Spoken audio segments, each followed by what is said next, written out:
Chers téléspectateurs, c'est toujours un réel plaisir d'être parmi vous dans cette nouvelle édition. Bonsoir et bienvenue. À la une de l'actualité, le président de la République, Andry Rajoelina, s'est adressé à la nation vers 13 h. Une manipulation de masse partant de la mobilisation des jeunes d'aujourd'hui qui possèdent l'énergie et la volonté de porter une révolution se trouve derrière le mouvement Gen Z, a-t-il déclaré. Les revendications se basent sur les secteurs sensibles pour la population, comme l'électricité et l'eau, pour déstabiliser le pays et le conduire dans le chaos et vers une crise profonde. Personne ne profitera du désordre. Au contraire, cela risque de prolonger la nation dans une crise qui peut durer plusieurs décennies, a-t-il déclaré. Il a appelé la population au calme et à la réflexion, tout en présentant ses excuses en donnant l'assurance qu'il reste déterminé à poursuivre les actions de développement. Les détails avec Natera Goutmav. Le phénomène Gen Z n'apparaît pas seulement à Madagascar, mais également dans plusieurs pays, comme le Népal, les Philippines, l'Italie ou encore le Maroc. Ce mouvement regroupe les jeunes nés entre 1996 et 2012, une génération animée par la fougue de la jeunesse et la volonté de porter une révolution. Les revendications s'appuient sur des secteurs qui font souffrir la population et mènent à des tentatives de renversement du pouvoir en place. À Madagascar, cela a démarré avec des revendications liées à l'électricité et l'eau, domaines qui suscitent des vives plaintes dans le pays. Des jeunes sont descendus dans la rue sans autorisation préalable, réclamant leurs droits fondamentaux. Le mouvement a progressivement pris une tournure politique, exigeant désormais la démission du président de la République. Face à cela, le président Andry Rajoelina a réagi aujourd'hui en dénonçant une manipulation de masse liée à des cyberattaques visant, selon lui, à détruire le pays, à y exploiter ses richesses naturelles. Par ailleurs, certains acteurs politiques profitent du mouvement pour tenter de conquérir le pouvoir en dehors des urnes. Le président Andry Rajoelina a toutefois reconnu qu'il existe effectivement des secteurs encore défaillants dans le pays. Il a présenté ses excuses à la population et promis que ces problèmes seront réparés et améliorés, comme il l'a toujours répété durant ces événements. Il a affirmé que même si sa vie était menacée, il ne renoncerait pas et ne laissera pas le peuple malagasy seul, car il est prêt à poursuivre son action, non pas pour l'honneur ou le pouvoir, mais par l'amour de la patrie. Le président a réitéré que descendre dans la rue n'est pas la solution pour résoudre les problèmes du pays. Selon lui, chacun peut exprimer ses opinions d'une autre manière. Il se dit prêt à écouter et à prendre en compte les revendications légitimes et pacifiques pour l'intérêt supérieur de la nation. Enfin, face aux rumeurs et aux fausses informations qui circulent, il a annoncé qu'il s'adressera régulièrement au peuple malagasy afin d'expliquer et de faire connaître la réalité des faits. Et toujours selon le président Andry Rajoelina, la mobilisation des financements par les bailleurs de fonds, y compris la Banque mondiale, pour les grands projets à Madagascar pourrait être suspendue si le pays entrait dans une période de transition. Ces projets concernent notamment la construction de routes et la résolution des problèmes d'électricité et d'eau. Reportage. Personne ne souhaite que Madagascar retombe dans une crise profonde, a déclaré aujourd'hui le président Andry Rajoelina. Cependant, c'est ce qui pourrait se produire si le pays s'engage dans l'illégalité, c'est-à-dire un coup d'État.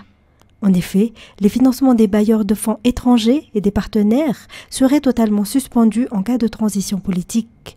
La Banque mondiale a confirmé cette position hier, a-t-il ajouté. De nombreux projets, notamment la réhabilitation des routes, l'accès à l'eau et à l'électricité, doivent encore se poursuivre dans le pays pour répondre aux besoins de la population malagasy. Ces projets nécessitent le soutien des bailleurs de fonds car Madagascar ne pourra pas les réaliser seul.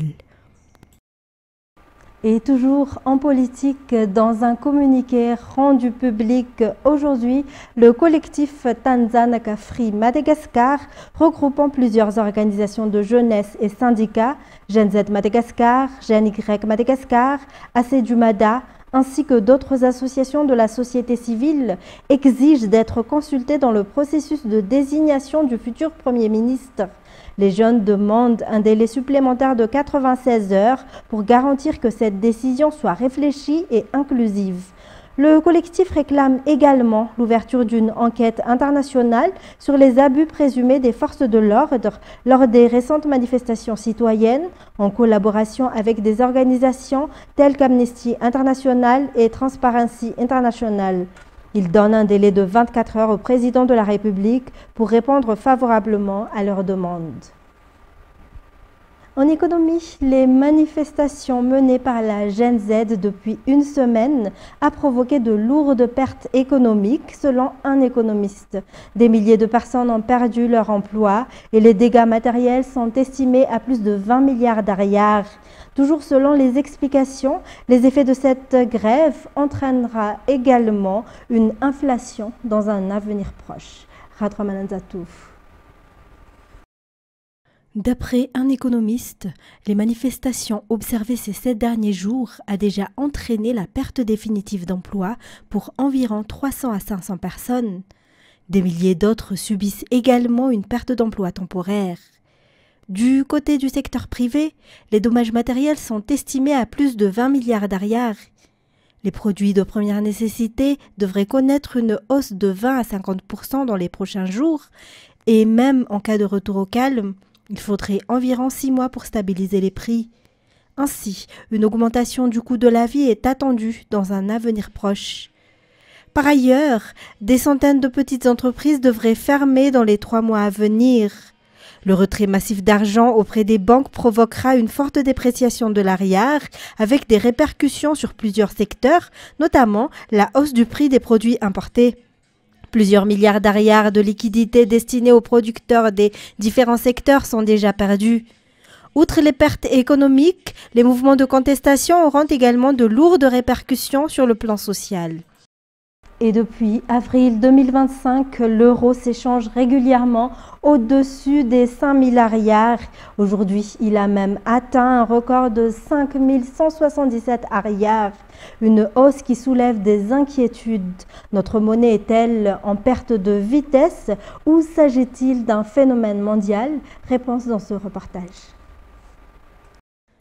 Sur le marché interbancaire des devises, l'euro s'impose de plus en plus face à l'ariar, une tendance accentuée par la situation internationale. Selon les explications de la Banque centrale, le dollar américain s'est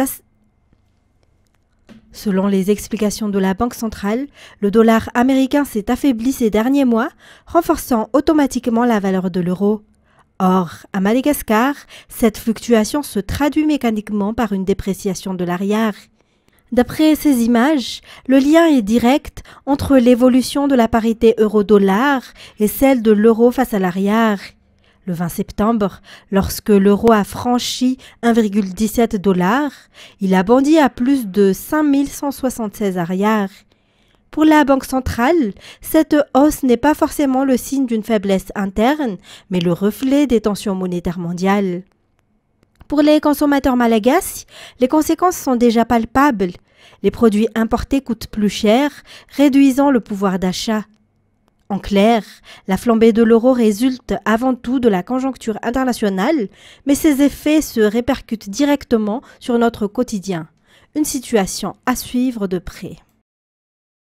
L'Emonat et l'OMC national a appelé ce matin tout un chacun au calme et au respect des consignes établies dans l'intérêt de tous. Des stratégies particulières seront mises en place pour sécuriser les zones sensibles et très fréquentées afin que la population puisse poursuivre normalement ses activités quotidiennes. Les efforts de l'OMC national et de l'Emonat pour assurer la sécurité et la stabilité se poursuivent à travers tout le pays. Selon eux, des dispositifs de protection spécifiques sont prévus pour sécuriser les citoyens dans l'exercice de leurs activités quotidiennes, notamment dans les zones sensibles et à forte affluence, afin d'éviter pillages, débordements et divers abus. Ils rappellent également l'importance pour chacun de respecter les règles établies pour le bien de tous. Une concertation a également eu lieu hier entre les forces de l'ordre et l'ordre des journalistes lors d'une réunion à Anoussi afin de faciliter l'exercice des missions respectives de chaque parti sur le terrain. L'Emonat exhorte la population à ne pas se laisser entraîner dans la violence, tout en réaffirmant son engagement à remplir son rôle de protection des citoyens et de leurs biens dans l'intérêt de la population malagasy. Les voleurs et pillards qui ont ciblé plusieurs établissements et commerces le 25 septembre dernier sont actuellement incarcérés à la prison de Tiafa et d'Antanmour. Au total, 24 personnes ont été arrêtées en flagrant délit. Les recherches se poursuivent encore pour retrouver d'autres complices potentiels. Les détails. Hier, les 24 personnes arrêtées en flagrant délit de pillage et de vol dans plusieurs commerces de la capitale le 25 septembre dernier ont comparu devant le parquet. Elles ont toutes été placées en détention provisoire à la prison d'Antanmour et à celle de Tiafa, sauf une qui a obtenu une liberté provisoire. D'après les informations, 3 d'entre elles ont participé au cambriolage du China Mall d'Akazumang, 4 au supermarché d'Ambuipu, 2 au supermarché d'Ambandi, 4 à Nkadembaok et 11 au magasin Abibo et à la boutique Aigle d'Or de Tanzobatu. Les recherches menées par la police à travers la brigade anti-pillage, en collaboration avec la SUT de Tsaralalan, se poursuivent afin de retrouver les autres individus impliqués dans ces actes de pillage.